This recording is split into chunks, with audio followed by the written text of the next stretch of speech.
Hello students, this is the maths class for class 8th English medium.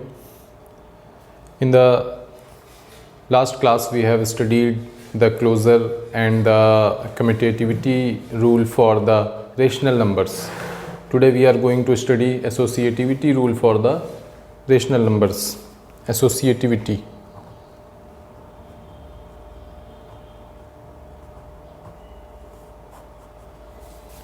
तो सबसे पहले तो हम लोग ये देखते हैं कि एसोसिएटिविटी होती क्या है। हो सकता है आप लोगों ने पढ़ा भी हो पिछली क्लासेस में। एसोसिएटिविटी मीन्स कि पहले तो हम लोग होल नंबर्स या इंटीजर्स की बात करते हैं। एसोसिएटिविटी में क्या होता है कि जैसे अगर 7 + 3 ये हम एक ब्रैकेट में लिखते हैं, इसके बाद ये हम लोग एडिशन की बात करते हैं। कई 4 तरह के अगर ऑपरेशंस हैं, addition, subtraction, multiplication and division, तो किन किन केसेस में एसोसिएटिविटी जो है ये फॉलो करती है, होल्ड करती है। तो ये यहाँ पे एडिशन के लिए हम लोग देख रहे हैं। एडिशन, ठीक है, 3 नंबर्स हैं जो इस तरह से लिखे गए हैं, 7 + 3 + 4। तो इसका आंसर क्या आएगा? पहले हम लोग ब्रैकेट को सॉल्व करेंगे। 7 + 3 10, ठीक है, 10, फिर ये बाहर 4 है, 10 + 4 = 14। तो एसोसिएटिविटी में हमें ये देखना होता है, चेक करना होता है कि क्या ये जो चीज़ें हम ऑपरेशंस पहले कर रहे हैं इसको अगर हम बाद में करें इस तरह से, या ब्रैकेट इनसे हट के अलग कहीं आ जाए, ठीक है, जैसे 7 + 3 + 4, चीज़ें वही हैं, नंबर्स वही हैं, लेकिन ब्रैकेट इस साइड आ गया है। तो क्या ये सही है? सही होने का मतलब कि अब भी इसका आंसर यही आएगा? क्या ऐसा है? अगर ऐसा है तो ये होल्ड करती है प्रॉपर्टी। तो आइए चेक करते हैं। पहले हमने इसको किया, तो ये कितना हो गया? 7 + 3 7 + 7, ठीक है, ये इक्वल्स टू क्या हो गया? 14। तो यहाँ पे हम कह सकते हैं कि एडिशन के केस में इंटीजर्स नंबर्स के लिए एसोसिएटिविटी जो है ये होल्ड करती है। इस तरह से किसी भी नंबर के लिए होगा, ठीक है। अब आइए देखते हैं कि क्या सब्ट्रैक्शन के लिए भी ये होल्ड करती है। सब्ट्रैक्शन, ठीक है, सब्ट्रैक्शन, एक ब्रैकेट में हमने लिखा 7 - 3 - 2। तो इसका आंसर क्या आएगा? 7 - 3 = 4 - 2, यानी 4 - 2 = 2। अब हम चेंज कर दें अगर इस तरह से, 7 - 3 - 2, ब्रैकेट हमने उसी सीक्वेंस में सब लिखा है, सिर्फ ब्रैकेट को हमने आगे पीछे कर दिया है, ठीक है। तो यहाँ पे क्या होगा? 7 - 3 - 2 की वैल्यू क्या होगी? 3 - 2 1 हो गया। 7 - 1 = 6। तो हम यहाँ पे देख रहे हैं दोनों के जो आंसर आ रहे हैं, these are not same. So we can say that associativity does not hold for subtraction in case of integer numbers. So इसी तरह से मल्टीप्लिकेशन के लिए भी होता है। उसमें जो है मल्टीप्लिकेशन में इंटीजर नंबर्स के लिए एसोसिएटिविटी होल्ड करती है, डिवीज़न के लिए नहीं करती है। तो यहाँ पे अब क्योंकि हम लोग रेशनल नंबर्स पढ़ रहे हैं, वीडियो बहुत ज़्यादा ना हो जाए, इसके लिए हम सीधे आते हैं रेशनल नंबर के केस में।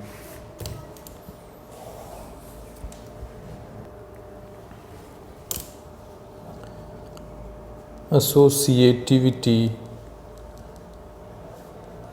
for rational numbers, okay. तो फर्स्ट क्या है? एडिशन। एडिशन का केस है। तो आइए चेक करते हैं। हम लोग कुछ नंबर्स लेते हैं, जैसे 2/3 प्लस, एक ब्रैकेट में हमने लिखा 1/2 प्लस 1/4।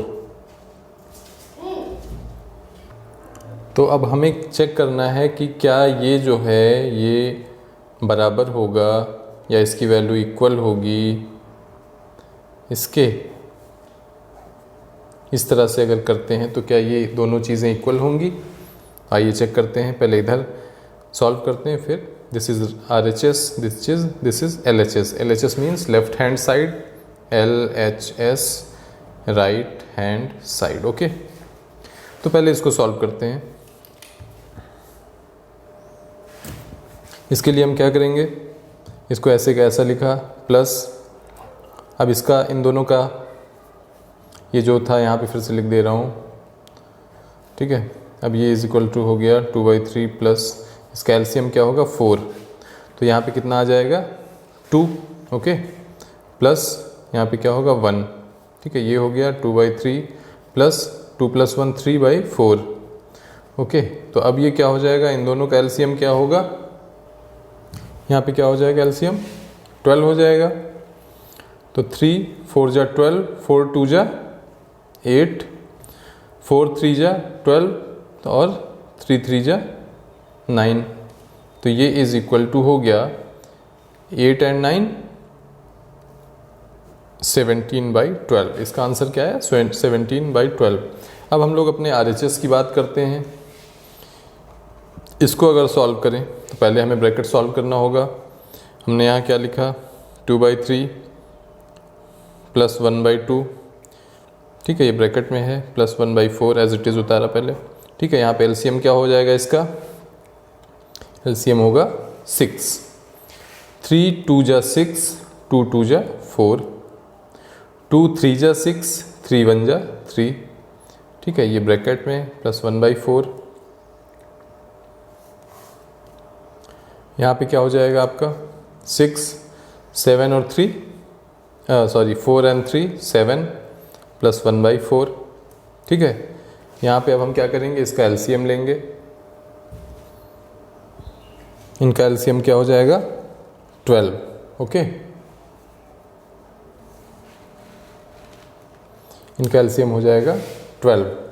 तो यहाँ पे अब क्या करेंगे हम, हाँ 6 2 जा 12, 2 7 जा 14 प्लस 4 3 जा 12, 3 1 जा 3, तो ये क्या आएगा आंसर यहाँ पे 14 और 3 17/12, ठीक है। ये इस तरह से हो गया। तो ये इसका प्रूफ यहाँ पे हमने निकाला। हमने क्या देखा, इस तरह करने पे भी यही आंसर आ रहा है, इस तरह से करने पे भी यही। तो ये हम कह सकते हैं कि addition is associative for rational numbers, okay.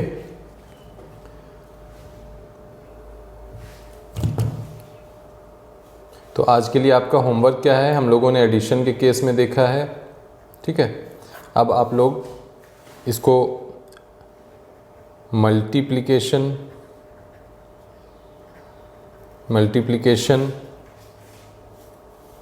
Subtraction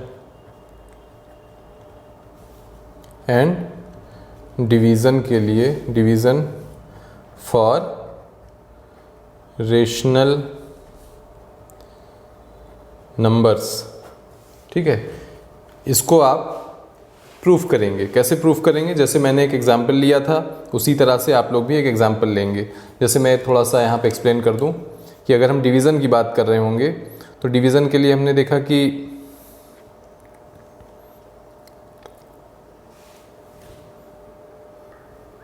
division के लिए हम लोग क्या चेक करेंगे, कैसे चेक करेंगे। जैसे हमने एक रेशनल नंबर लिया 1/2, यहाँ पे डिवीज़न का सिंबल लगाया, ठीक है। ब्रैकेट में हमने क्या किया 2/3, फिर डिवीज़न किया डिवाइडेड बाई 1/4, ठीक है। तो अब आप इसको चेक करोगे, पहले इसको सॉल्व करोगे और अब एसोसिएटिविटी क्योंकि चेक करनी है तो आप दूसरे केस में क्या करोगे, ये ब्रैकेट जो है इधर लगा देंगे 1/2 डिवाइडेड बाई 2/3, ठीक है, टोटल डिवाइडेड बाई 1/4। तो ये दोनों की वैल्यूज़ आपको निकालनी है। अगर सेम आएगी तो हम कह सकते हैं कि हाँ ये एसोसिएटिव होता है डिवीज़न रेशनल नंबर्स के केस में। और इसी तरह से आपको मल्टीप्लिकेशन के लिए भी ऐसे ही फार्मूला जनरेट करना है, दोनों साइड से चेक करना है ब्रैकेट शिफ्ट करके। सब्ट्रैक्शन के लिए भी this is the homework for today's class.